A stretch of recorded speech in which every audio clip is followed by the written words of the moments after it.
హల్లెలూయా. దేవుని యొక్క వాక్యము నా యొక్క హృదయ ప్రేరేపణ ద్వారా దేవుడు నేను అతనితో ఆయన ప్రార్థన ఆత్మ చేత బైబిల్ వాక్యము చేత దేవుని యొక్క గ్రంథము చదువుతుండగా దేవుడు కొన్ని విషయాలు నాతో మాట్లాడుతున్నటువంటి దేవుడు మీతో కూడా ఆయన మాట్లాడబోతూ ఉన్నారు.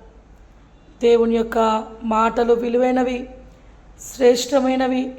బైబిల్ గ్రంథంలో అనేక మంది భక్తుల చేత ఆయన తన యొక్క స్వరము చేత ఆయన మాట్లాడినటువంటి గొప్ప దేవుడు. ఆయన గొప్ప దేవుడు.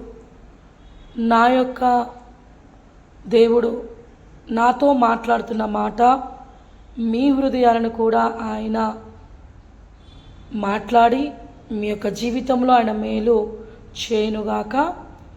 ఈరోజు ఆదివారము ఆరాధనకు వస్తున్న ప్రతి బిడ్డలను దేవుడు వారిని ఆశీర్వదించి వారి కుటుంబాల మీద మేలు దయచేయునుగాక.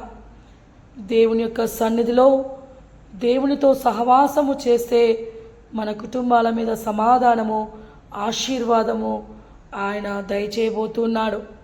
మన దేవుని యొక్క ప్రతి ఒక్క బిడ్డలను దీవించి ఆయన తన కృపలో కాచి కాపాడునుగాక. ప్రార్థన చేసుకుందాం.